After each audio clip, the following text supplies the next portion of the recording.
to see you. We missed you all last week. Where were you? We were actually at Yarra and on a week's holiday in a caravan park, and enjoyed the time together. But this time, last Sunday, we're in a little what hall, darling, was it? Senior Citizens Hall.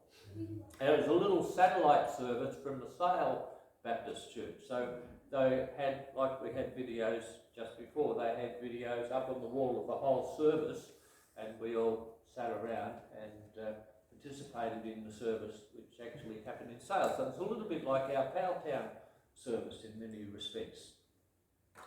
And there were about 3 or 4 younger families who were part of the service there, so we enjoyed the time.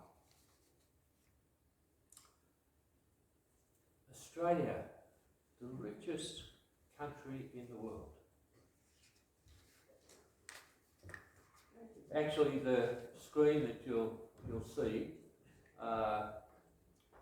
says on that screen that you probably can't read it, but it says Australia is the second richest country in the world. Subsequently to that, in 2021, the Swiss survey which came out talked about that in Australia there were 390,000 Australians who became millionaires in 1921. Australia now occupies the 8th spot as a millionaires hub. 2.2 million people in Australia are millionaires. Go to the second slide. This shows us a little African family and an Australian home, and the comparison between the two. One, a little village, people sitting out in front of their home in West Africa. The other, typical lounge room in an Australian home. We've been grappling with a rapid rising cost of living as a nation. But its new report shows that Australians, in fact, are the wealthiest people in the world, as our property and share prices have risen sharply over the last few years. Every Australian has $665,000 in wealth. If you count their houses and whatever, there's a few people shaking their heads, but that's the average in Australia. And I'd like to suggest that there's a reason for this. And the reason for our wealth as a country is that we've based ourselves around Christian principles. We have acknowledged God as a country over the many years that we've been operating in Australia. We've sought to implement the 10 Commandments in our lives. We as a nation have accepted Jesus as God's Son, and we've made a commitment to Him. In our councils and in our parliaments, we have prayed to God and acknowledged Him. Moses said way back to the Israelite people, he said this: if you fully obey the Lord your God and carefully follow all His commands that I give you today, the Lord your God will set you high above all the nations. The fruit of your womb will be blessed, the crops of your land and the young of your livestock. You'll be blessed, your enemies defeated, and your barns will be full. The Lord will grant you abundance and prosperity. And James was writing, if you read the first verse of his little letter, he was writing to the Jewish people in the churches all around the world at that time. He was saying that if you follow God, then you will be blessed. But in this passage that we get to in chapter 4, and the first 4 or 6 verses, he really has a go. He says, your wealth has destroyed you. And he's talking to people in the churches. He's talking to Jewish people particularly. He was the leader of the Jewish church in Jerusalem. He was talking to people out there in the churches throughout the known world at his time. He said, your wealth will rot. Your crops will die. Moths will eat your clothes, and clothes in those days were seen as a sign of success, and they were passed on from one family to another, and so on. They were pretty precious. Moths will eat your clothes. Your gold and silver will be corroded. They will become like poison and eat your flesh alive, devour you as a person. Secondly, he said, God knows you are a Scrooge. You have heaped treasure together for the last days. You know what a Scrooge is? Gather every little bit of money and become very rich. He said, you'll be like that. Thirdly, he says, you're only looking after yourselves. You hire labourers and keep their money back instead of paying them on the day. You hang off for a while so that you use the money for a little bit later. You have lived daintily, the word is in the Greek. You've lived daintily with and wanton enjoyment of your own things. You've nourished your own hearts instead of the hearts of your workers. And fourthly, he said, you have destroyed good people. You have condemned and murdered good people, he says.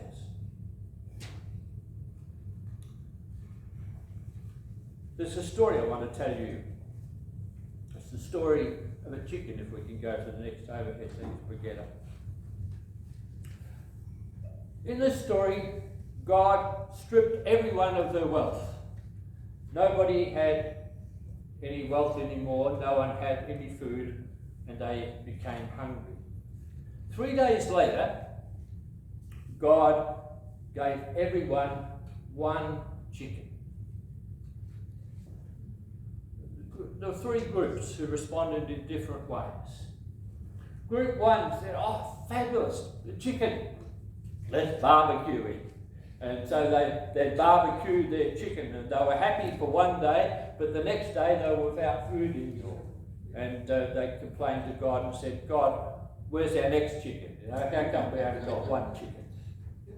There was a second group who, they went hungry for a little bit longer, and they raised their chicken.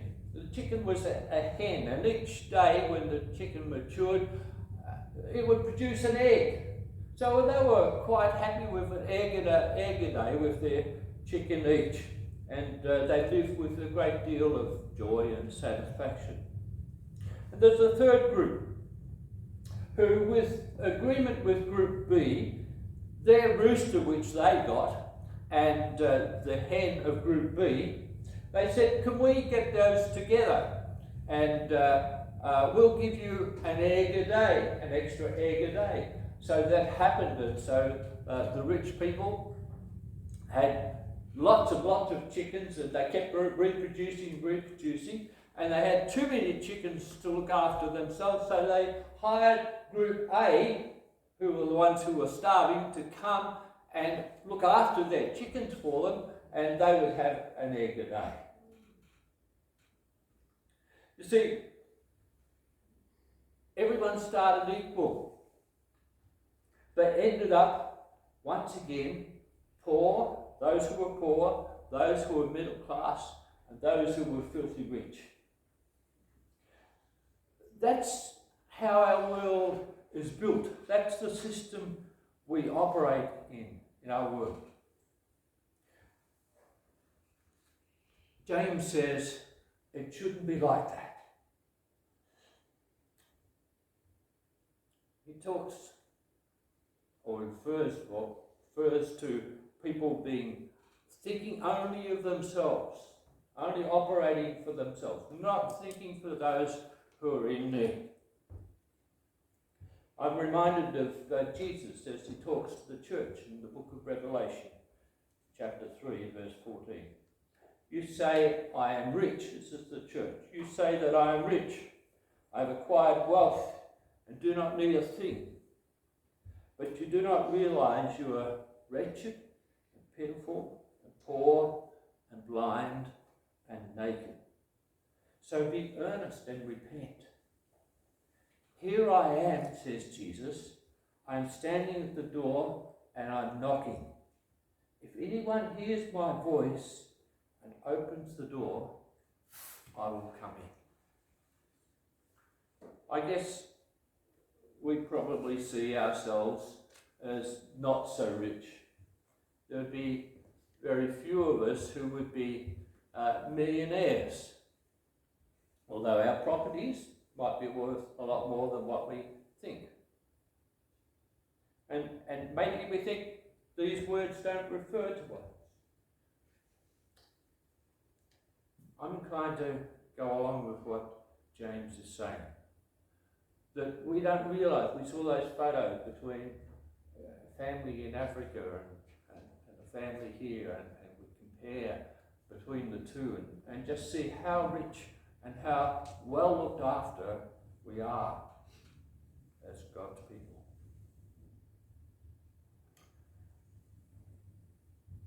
James, throughout the book or the letter that he writes, addresses this issue of wealth. And I suspect that most of us haven't really picked up as we're thinking about and reading through James. In verse 10 of chapter 1, he says this: the rich should take pride in your humiliation. The rich should take pride in your humiliation. That word humiliation means to be humble, to be abased, to depress their pride, to be contrite. And then he goes on and he says, they will pass away like a flower. The sun withers, the rich will fade away. The blossom falls, even while they go about their business. The Message Bible puts it this way: at the very moment everyone is looking on with admiration, it fades away to nothing. We need to recognise that God is in control of this world and of us. Any success that we have is fleeting. It doesn't last. You and I could be broke tomorrow. In 40 years, you'll be someone else's ancestor. Brigitte and I sent a card to Amelia, our granddaughter. We said, you are precious to us for a lot of things. She's our youngest granddaughter. And I said in the card, as our youngest granddaughter, she'll be able to tell her grandchildren of her wonderful grandmother and her kind and sometimes silly grandfather. And she is precious to us because of that. And then once they're gone, we'll be not known or not thought of ever again. Like a flower that dies and wilts and passes away. Take pride in your humiliation, is what James says. Don't be proud about being wealthy or being rich or being smart or whatever it is. And the second thing he says, which is a wealth protection. These are what I call wealth protections. When you're rich, these are things that you need to recognise to keep yourself from going under personally as far as God is concerned. The second thing is keep yourself, from being polluted from the world, James says in verse 27 of chapter 1. And remember the story that Jesus told of the rich ruler? He said, "What must I do to inherit eternal life?" And Jesus started quoting the Ten Commandments to love your neighbour as yourself, all that sort of stuff. And he said, "I've done that since I was a little boy." Jesus said, "You lack one thing. Sell everything you have and give it to the poor, and you will have treasure in heaven." When he heard this, he became very sad because he was very wealthy. Jesus looked at him and said, "How hard it is for the rich to enter the kingdom of God." He talked about like going through the eye of a needle. There was a gate in the wall and they had to take everything off a camel and get the camel's wheels and go through. And it's like a rich person can go into heaven, but they have to divest themselves of all of their richness in order to do that. James is saying to prevent yourself from being polluted by the world and the way the world thinks. What Jesus is saying is you need to give your money away. Be prepared to give it away. And that'll be a protection for your life in heaven. The third thing he says is protection for life in heaven. Ask God's direction in your investments. Chapter 4 and verse 15. And this is what James says. "Now listen, you who say today or tomorrow we will go to this city and spend a year there and carry on business and make money. Instead, you ought to say, if it is the Lord's will, we will live and do this and that. As it is, you boast in your arrogance and your schemes. All such boasting is evil."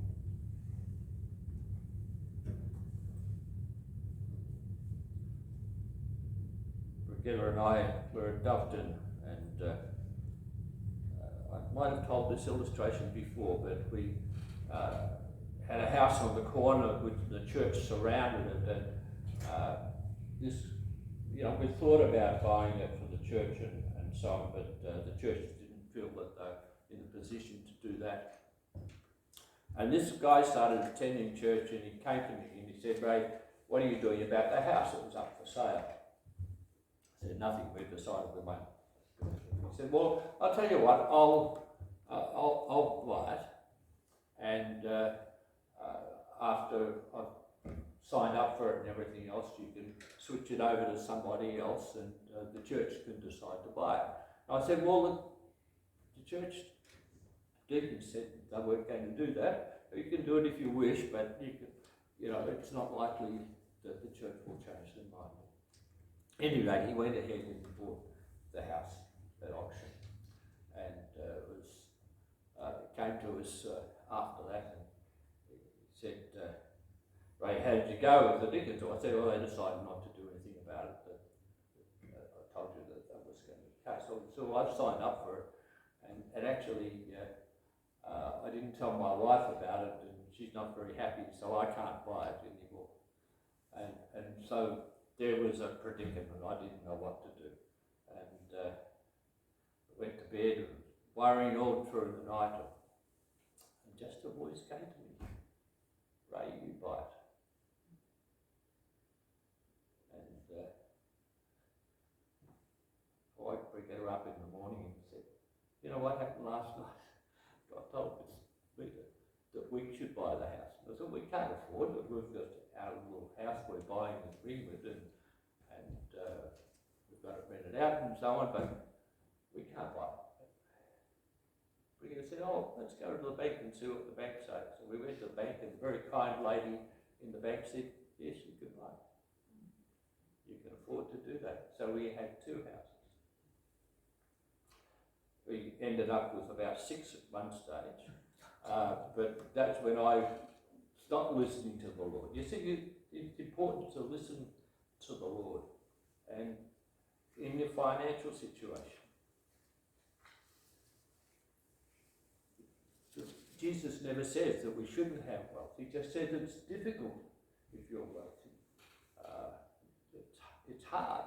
And having been in that position, I know what it's like.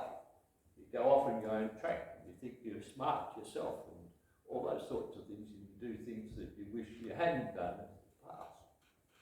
But listen to what God is saying to you. So they're the wealth protections, and the next just few minutes I want to share with you Bank Commonwealth. Now that was a slogan that the Commonwealth Bank had since 2005. Bank Commonwealth. Which bank? Bank Commonwealth. They've now changed that to it's a brand new day. I'm not sure how that's going for them. Can I suggest to you that the first bank to bank is in the kingdom of heaven, the bank of heaven. James 1:5 says this, if any one of you lacks wisdom, you should ask God, who gives generously to all without finding fault, and it will be given to you. If any one of you lacks wisdom, he should ask God, who gives generously to all without finding fault, and it will be given to you. Why wouldn't you bank heaven? I mean, that's not only just about being wise as a person, but it's talking about your financial side of things. Ask God, talk to God about your finances. And why wouldn't you do this? Psalm 50, verse 10 to 12 says this, for every animal of the forest is mine, God says, and the cattle on 1,000 hills. I know every bird in the mountains, and the insects in the fields are all mine. For the world is mine and all that is in it. If you've got a problem with anything in the world, talk to God. He knows about it. Haggai chapter 2 and verse 8 says, the silver, God again talking, the silver is mine and the gold is mine, declares the Lord Almighty. If you want gold, if you want silver, then talk to God about it. In a world of financial uncertainty, who do we go to? May I suggest for a lot of us, the last thing we do is to go to the God of heaven, go to the bank of heaven. I do my banking with NAB, and this is what they said when I looked it up the other day. I just read it. Our experts are right there with you. We're bringing more expertise and understanding to every moment, more than money. Supporting you and the things you care about. And then there was an NAB virtual assistant, and it said this, hi, I'm here to help you if you have any questions. So the idea is that NAB and all the expertise of NAB are available to you at the drop of a hat. Yeah, the Bank of Heaven is better than the Bank of NAB or Commonwealth. Jimmy Little had, you remember the Royal Telephone? Telephone to glory, oh what joy is mine. I feel the current moving on the line, made by God the Father for his very own. You can talk to Jesus on the Royal Telephone. Second verse goes, controls never busy, always on the line. Now, wouldn't we love that to be the case when we ring up the bank? There will be no charges. Hey, this is even better. There will be no charges. Telephone is free. There will be no waiting on this Royal Telephone. lie. When it comes to finances, when it comes to wealth, see, God is the answer. We can talk to Him at any time. We don't have to wait. We just talk and we just share our lives with Him every moment, and He's happy to listen to us.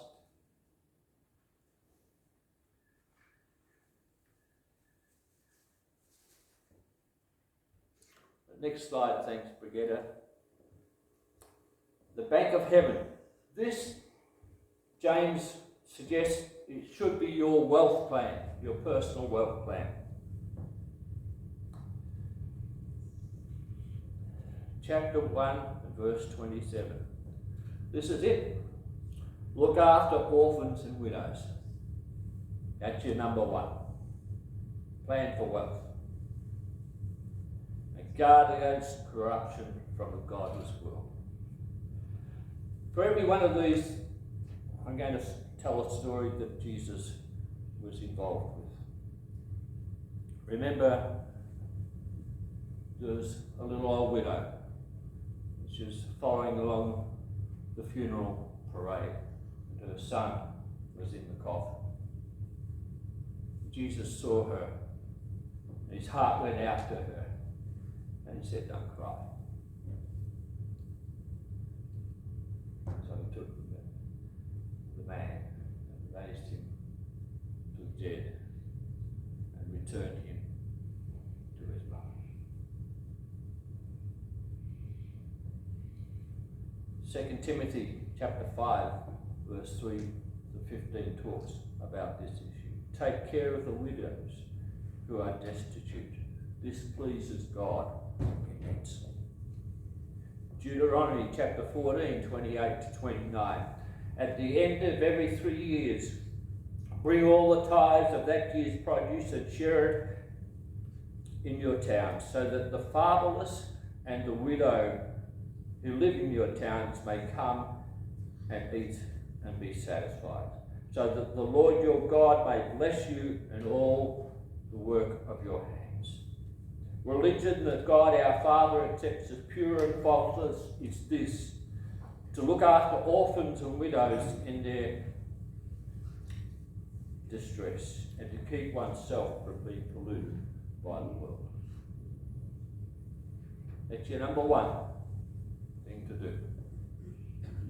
Secondly, treat the poor as your brothers. Chapter 2 and verse 2. You must not show favoritism in the church. And he talks about a man who comes into the church with gold on his fingers and so on, and another man who comes in dressed in shabby clothes. You say to the wealthy man, "You can sit here in a good seat," and to the person with the shabby clothes, "Sit at my feet." Jesus in the synagogue with the Pharisees, and they planted a man with a withered arm. And Jesus wanted to heal him, and they said, "You can't heal on the Sabbath day." And Jesus says, "Yeah, I'll show you.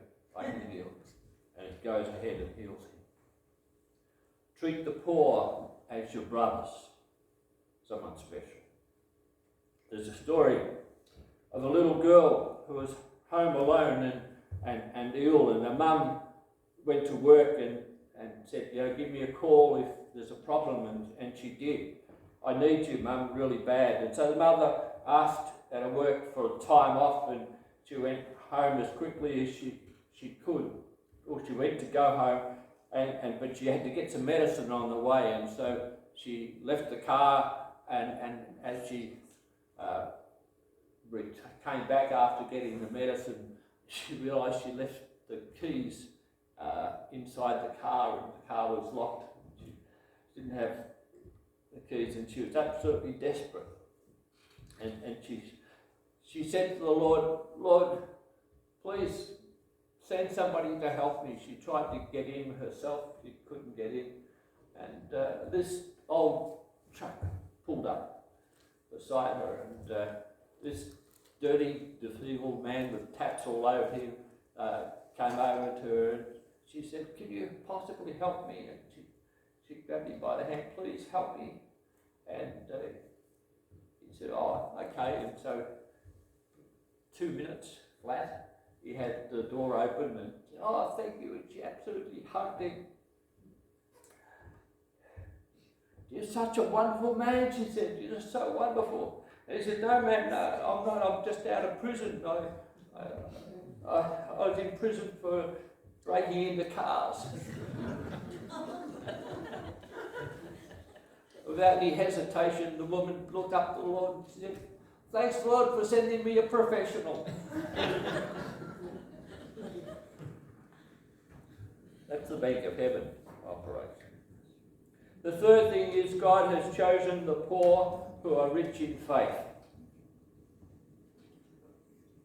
Remember the prostitute in the rich man's house, and she cried tears over Jesus' feet and poured ointment over him and so on. So thankful for what he had done in her life. And the Pharisee, whose house it was, looked at it and said in his own heart, doesn't Jesus know who this woman is? He shouldn't be doing that. And Jesus turned to him and said, she's someone who's loved by God, someone who is grateful. You didn't even welcome me into your house. You didn't wash my feet, but she has washed my feet with her tears and anointed me before. People who have been forgiven a lot are grateful. God has chosen the poor who are rich in faith, is what James says. Point 4, never refuse someone in need. What good is it, my brothers and sisters, if someone claims to have faith and has not deeds? Can such faith save them? Suppose a brother or sister without clothes and daily food, if one of you says to them, go in peace, keep warm and well fed, but does nothing about their physical needs, what good is it? Faith with no deeds is dead. Remember the story of the Good Samaritan that Jesus told? A man accosted by robbers, robbed of everything. And the Pharisee and the scribe walked past with their noses in the air. Religious people, teachers of God. And a Samaritan who was not supposed to be religious or acceptable comes along and sees the man and goes over and helps him, puts him on his donkey, takes him to an inn and pays the money for him to stay there until he's better. Show your faith by your deeds. Never refuse someone in need. Point 5 is show your faith by your deeds.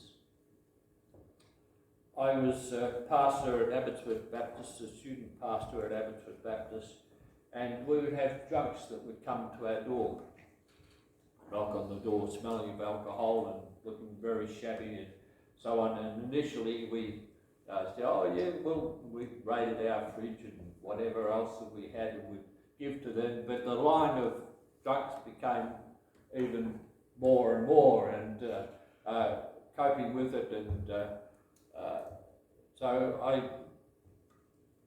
used to say as they came along, what about going and doing some work for a change? The money that we're helping you with is provided by little old widows and so on, people who can't afford to, and you're an able-bodied man, and here you are, and sort of doing the hard line with them. And of course the line of people coming to the door sort of ended, to fix that as far as I was concerned. But then I was out of the ministry for quite a few years, and we went back into the ministry in Dufton. We were there for 10 years. One of the things that we decided, and I think it had a lot to do, not the only thing, but a lot to do with the growth and the development of the church at Dufton, was this. The house was right next door to the church. So everyone knew where the manse was. And everyone who was in need knew which door to knock on. And we early on in that ministry there, we decided we would never knock someone back. We may not be able to give them exactly what they were asking for, but we would not let someone go away without helping. We did that for 10 years. Very interesting stories that evolved as a result of that.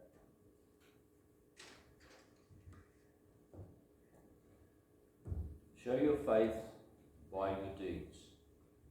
Life does not consist of abundance of possessions. Jesus said the man who was building barns and saving his money, "You fool. Tonight your life is going to be taken and someone else will get your wealth." And then he goes on and says, "Do not worry. Eat. Worry about what you eat or what to wear. Look at the ravens and look at the wildflowers. Your Father in heaven knows what you need. Seek his kingdom. Thank heaven. He is pleased to give you the kingdom of heaven, where purses do not run out, and where thieves do not break in, and where moths don't destroy. Where your treasure is, there is your heart also." Our final slide is just the bank of heaven. Can I ask the question, do you know the number to the bank of heaven? You know the number to your bank, whether it's National or Bendigo or Commonwealth or whatever, you know how to get there. But do you know the number to heaven? Do you have the web page? Are you online? Is anyone among you in trouble? Let them pray. Is anyone happy? Let them sing songs of praise, James says in chapter 5, verse 5. We're going to think about that theme in a couple of weeks' time. Can I suggest to you that in your life, you bank heaven? God bless you.